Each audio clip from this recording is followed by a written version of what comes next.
Hey y'all, this is Paul from Indianapolis, and I'd like to welcome you to another video. Thanks for joining. Today I'm really excited about this one because I'm talking about one of my favorite players of all time, Brooks Robinson. He is, along with Roberto Clemente, my two favorite players of the vintage era, and I just really, the more and more I learn about him, the more and more I appreciate him. I want to collect him. I want to add cards or memories or stories about him. So I showed you in my first video that I did that this was the first vintage card I ever bought, a 1973 Brooks Robinson. I bought it because that was the name I knew from my grandmother that learned more about at Cooperstown, as he was an announcer and she would tell stories and talk about him. So honestly, I'll say I don't know much about his life growing up. What I do primarily know and what I'll talk about today is the 1966 year, the year they won the World Series. And I read this book, Black and Blue, and it gives a really good insight into the clubhouse and how he was the leader of that clubhouse and how he helped form just incredible bonds and connection and ultimately a World Series championship sweep of the LA Dodgers that year in 1966.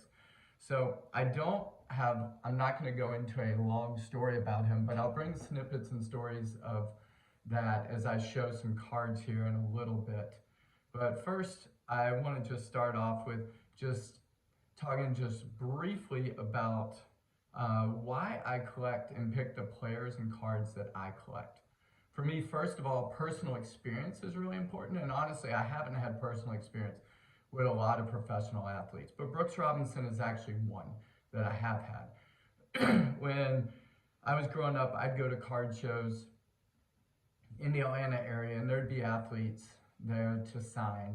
And there were two that I remember going to early when I was probably late 1980s, when I was 12, 13, 14. And the first one I went to had Willie Mays and Jose Canseco, and I remember I did not get or want Jose Canseco's signature, but I wanted Willie Mays, and he signed, but he really didn't acknowledge or say much to me. He just signed the photo, 8x11, and passed it on.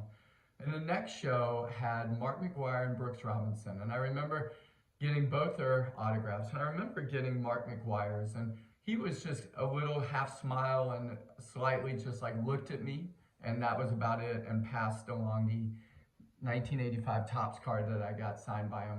And then the second person that showed that was really at the other end of the table from Mark McGwire was Brooks Robinson. And I remember he said hi to me, he asked my name, he smiled, he interacted with me. He asked what my name was and put it on the 8x11 photo. He also even said, I'm not supposed to do this, but hey, do you want to come behind and get a picture? And my mom took a Polaroid and he signed the little white part underneath. And to me, that was huge. I mean, that just showed and reinforced all that my grandmother had said about him, that he was just a great down-to-earth guy that just enjoyed people and valued children enough to slow down and spend time with me and take a moment of a photo and a very brief interaction. But that very brief interaction had a deep impact on me and just cemented to me why Brooks Robinson's one of my favorite players of all time. I also consider their story, and like I said, I don't know a lot about Brooks' story. I know he was born in 1937, and he was born and raised in Little Rock, in the same city that he was born in.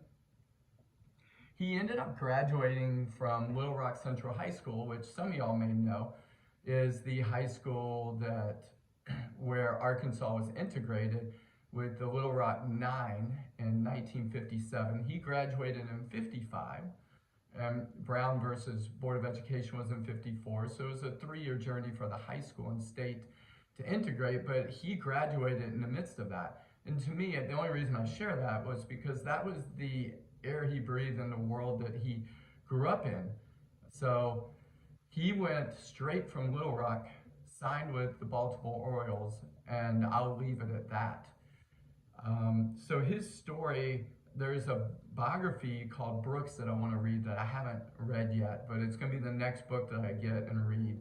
And I'll probably read it going up into this upcoming Major League Baseball season just to learn more about his life, because I'm really fascinated by the few snippets I got from the Black and Blue book by Tom Adelman, and just what stories I've heard along the way and through videos and from my grandmother.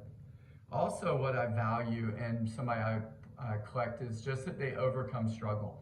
And honestly, I don't know much about that for Brooks and his life and story, but I do know how he interacted and led that clubhouse in '66, and I'm sure there was some struggle in that, and I'll share a little bit about that, but I look forward to hearing more of the struggles that he has overcome and encountered.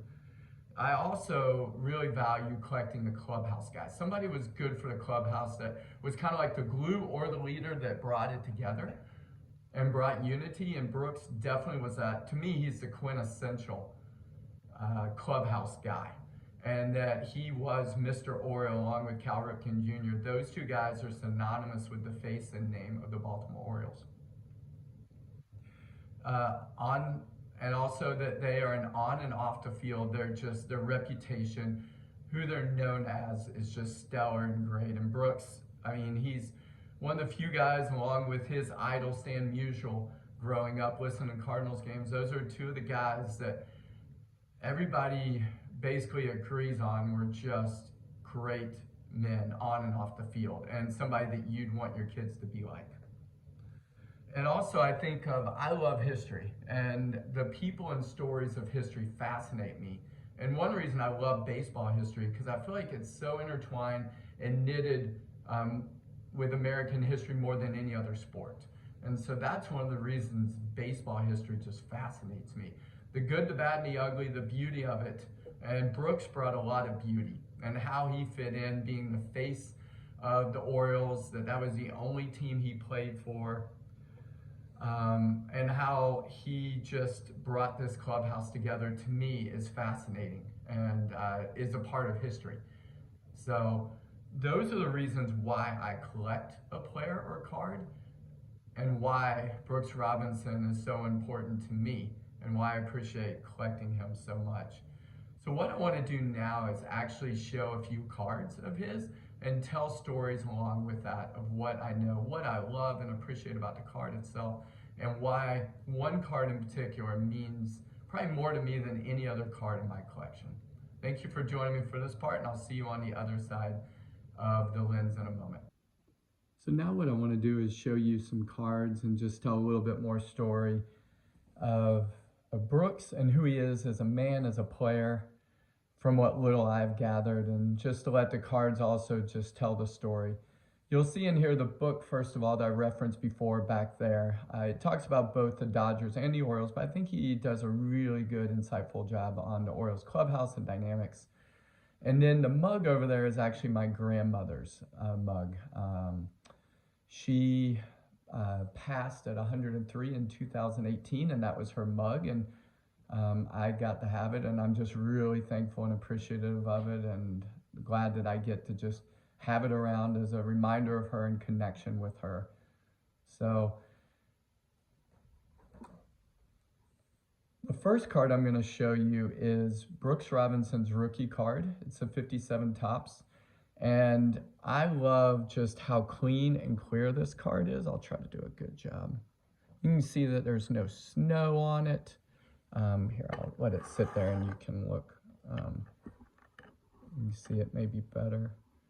But there's no snow, and it really just, to me, is a great picture of, I love getting cards, the rookie cards, just as much to see kind of the youthful, just kind of purity or just naivety that they all go into the major leagues with, and just this hope and belief and pride, and you see it in his face. And I just love these cards to capture that as much as just having his rookie card. And this is just a really clean, clear card. It's definitely off-centered. If I tried to grade it, I think it'd probably get designated as miscut. Let me know if you have any idea if a card like that would be miscut or not. I don't know. Part of me wants to send in to get graded, but I also don't want it to have a designation, so I might want to just keep it as is. It's definitely off-centered.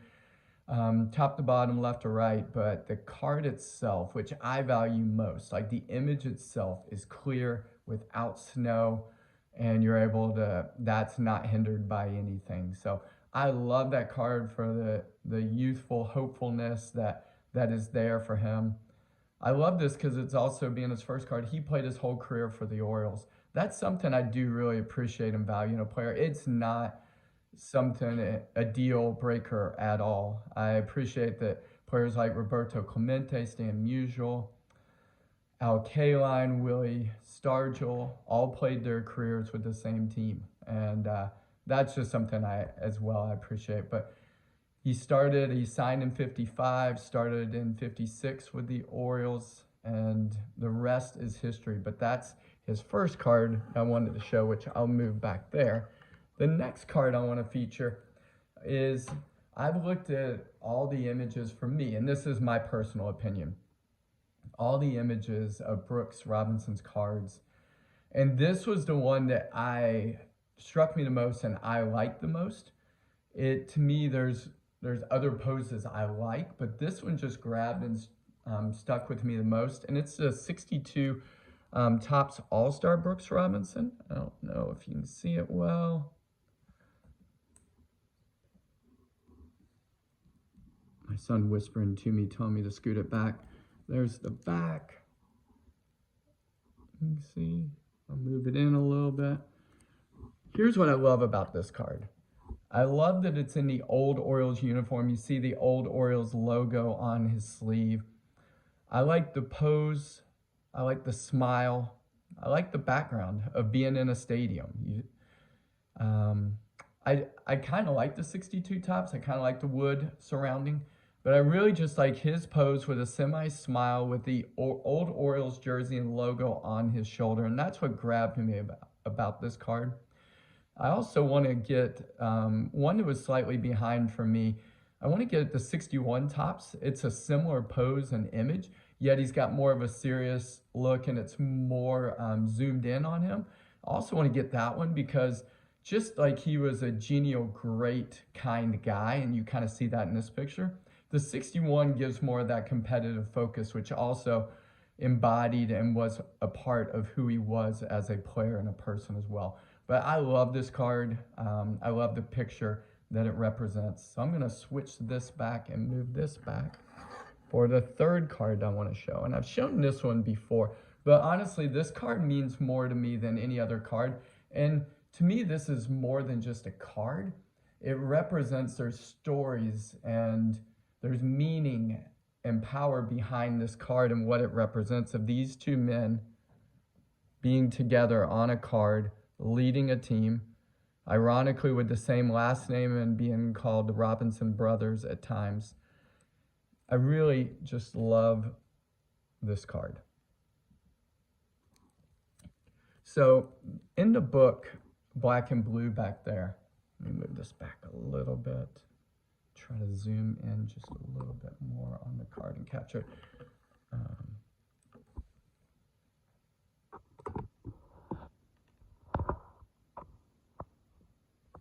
All right, well, this might be as good as we're able to do right now.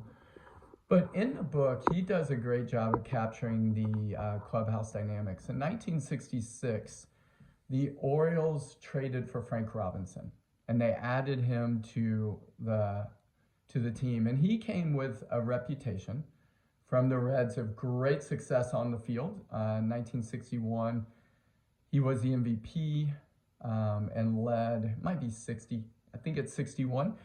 He was the MVP of the National League and led them to the World Series, which they lost to the Yankees. But he also came with a reputation of being prickly and abrasive, kind of distant into himself. And so what I love, and this story of this relationship and dynamic, is what it reveals about Brooks Robinson. Even though Frank came with all that as he was trying to navigate coming out of Oakland, navigating a white world and white clubhouse where he was not fully understood and embraced. When he came to the Orioles and in spring training, Brooks Robinson, when he saw him, he went straight right to him, shook his hands, welcomed him, and told Frank, "You're exactly what we need." And I'm sure for Frank, that must have been just a bit disarming, just to know that, hey, I'm wanted and I'm valued. And he wasn't the only one who noticed that. Jim Palmer told another teammate right around when Frank was in the batting cage for his first swings with the club. After the first swing, Jim Palmer said, "I think we just won the pennant." And so there was this belief that Frank was going to take them from a second place team to a first place team. And so what Brooks did in just immediately introducing and welcoming him into the team, and throughout the season, Brooks Robinson and Boog Powell were really intentional about welcoming in the three African-American players on the team, Frank Robinson, Paul Blair, and Sam Bowens. And Boog and Brooks would regularly invite them post-game to just food, drinks, and baseball talk. And they would just talk about baseball, and they intentionally created that space for them to feel welcomed, invited in, and they would regularly do that after games. As well, Brooks was really intentional about having the 22 white players welcome in the three black players, and to make sure that they got along and connected and that they were unified. And what little I know about Brooks, I'm jumping a little bit and assuming here, part of me wonders how much of this was just his persona, his person, what he valued, that he believed that everyone should be treated the same, or you want to treat others as you'd want to be treated, as well as just this dual motive of, I want to win a World Series, and in order to do that, we've got to be a team and we've got to be unified. So they were, it was uncommon at the time for the black and white players to hang out off the field, but they did that. And Brooks Robinson especially was the leader of that. He created that, and Frank Robinson even gave Brooks Robinson credit for sorry, I'm trying to get the card. I'm just noticing that that's not really doing great there, or you're able to see it clearly. But that Brooks Robinson gave Frank Robinson just credit for creating a space that he had never felt the inclusiveness before that he felt with the Orioles, and he said he never felt it afterwards either. So what Brooks Robinson and Boog Powell and others created there was unique, and I think was integral and vital for their success and their dynasty from 1966 to 1971 that the Orioles had, with 2 World Series championships in there. So this card represents that story, that picture of who Brooks was as a man, that he was strong enough as a person and belief and conviction that this needed to happen, that we needed to have a welcoming, unifying clubhouse. And I'm sure it wasn't easy, and I'm sure not every player was on board with it, and that was part of the struggle that he fought for. As well as he was willing to share the leadership of the clubhouse and team with Frank Robinson, that he didn't have to be the alpha top dog, but he was strong enough and secured enough to know that we need Frank Robinson, and he has leadership skills, which we see later as he was the first black manager in the Major League Baseball, but that he was going to lead with this toughness and grit, and every one of those players knew that he had their back, Frank Robinson that is, and that they saw in Brooks just this everyday blue collar, gritty, tough, going to do whatever it takes, and he showed it in the field to help his team win. And there was much more to both those players than what I just said, but that they as a team, or that duo of Robinson brothers, led that team and led the clubhouse in such a remarkable and powerful way. And that's why this card has so much significance and meaning to me. And so I just wanted to share that with you in light of what I gathered and gleaned from the book, and a few stories from my grandmother along the way, but also just from my personal interactions with Brooks, just confirms that. And of the thousands and thousands of stories that every day Brooks, just how he impacted people and welcomed people, and how he really just impacted Frank Robinson and the rest of that team. So I could say much more. I'm going to stop there because I feel like I'll just fly around and it'll take a while for me to land the plane. I'm just going to let those words speak for what it is. As we wrap up, I want to thank my son, Muse, who you saw his finger just trying to navigate and help me with this, but he has been really helpful, and I've really enjoyed doing this with him taking the time to help me. He's really doing a great job trying to figure out how to do this, and I know the picture right now that this card is not in the center of the screen, and that's fine with me, but he has helped create what you see and the videos, and I'm just thankful for his hard work and grace and patience and diligence with me. So till the next video, keep having fun collecting the cards that you like and having fun in this hobby and building relationships. Till next time, bye.